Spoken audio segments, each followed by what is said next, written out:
Hi friends, Siragadikka ஆசை சீரியலில் நாளைக்கு என்ன நடக்க போகுதுன்னு பார்க்கலாம். வாங்க வீடியோக்குள்ளே போகலாம். நம்ம சேனல் இன்னும் சப்ஸ்கிரைப் பண்ணாதவங்க சப்ஸ்கிரைப் பண்ணிக்கோங்க. மணி அன்னைக்கு உங்கள் வீட்டுக்கு நான் பண்ணினதெல்லாம் ரொம்ப தப்பு தான். சரி, மறுபடியும் உங்களை பார்த்து ஒரு மன்னிப்பு கேட்டு போகலான்னு சொல்லிட்டு வந்தேன். மற்றபடி எதுவும் இல்லை அப்படின்னு சொல்லிட்டு எல்லாத்துக்கிட்டும் மன்னிப்பு கேட்டுட்டு கிளம்புறாரு.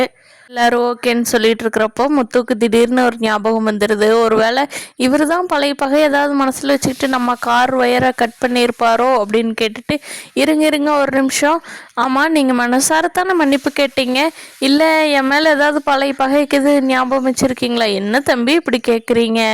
நான் அப்படி இருந்தால் இன்னைக்கு மன்னிப்பு கேட்டுட்டு போக வருவானாங்க தம்பி, நீங்களே சொல்லுங்கள் அப்படின்னு சொல்லி கேட்குறா அருமணி.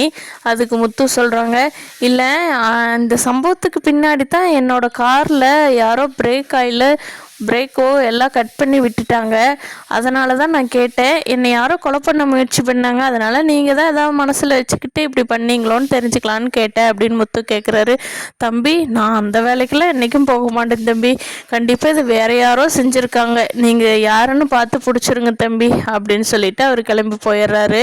முத்துவுக்கு பழையபடி ரோஹிணி மேலே தான் சந்தேகம் வருது. ரோஹிணி மனசுக்குள்ளே நினைக்கிறாங்க, அந்த பிரச்சனை அதோட முடிஞ்சதுன்னு இருந்தால் இவன் விடவே மாட்டேங்கிறானே, எப்போ பார்த்தாலும் அதை நோண்டி நோண்டி எடுத்துகிட்டே இருக்கானே அப்படின்னு ரோஹிணி யோசிச்சுட்டு இருக்காங்க. சிந்தாமணி பர்த்டே பார்ட்டிக்கு விஜயாவையும் அவங்க ஃப்ரெண்டையும் கூப்பிட்டுட்டு போனாங்க இல்லையா, அந்த பர்த்டே பார்ட்டிக்கு விஜயா கிளம்பி போக போகிறாங்க. அவங்க ரோஹிணி கொடுத்த செயினை தான் போட்டுட்டு போக போகிறாங்க. அது கண்டிப்பாக அங்கே வர யாரோ ஒருத்தரோட செயினாக இருக்க போகுது.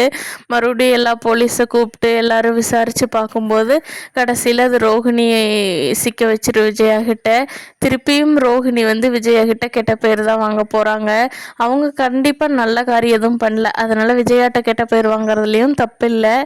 முத்து சாயந்தரமா வீட்டுக்கு வந்த உடனே மீனா கேட்குறாங்க, என்னங்க நம்ம சீதா பாவங்க, அந்த அருணத்தை லவ் பண்ணியிருக்காங்க, அதனால் அருணையே நம்ம சீதாவை கல்யாணம் பண்ணி வச்சிடலாமுங்க, அவள் மனசுக்கு பிடிச்சவரோட அவள் வாழ்ந்துட்டு போகட்டுங்க, அப்போ தானே அவள் லைஃபும் நல்லா இருக்குங்க அப்படிங்கிறாங்க.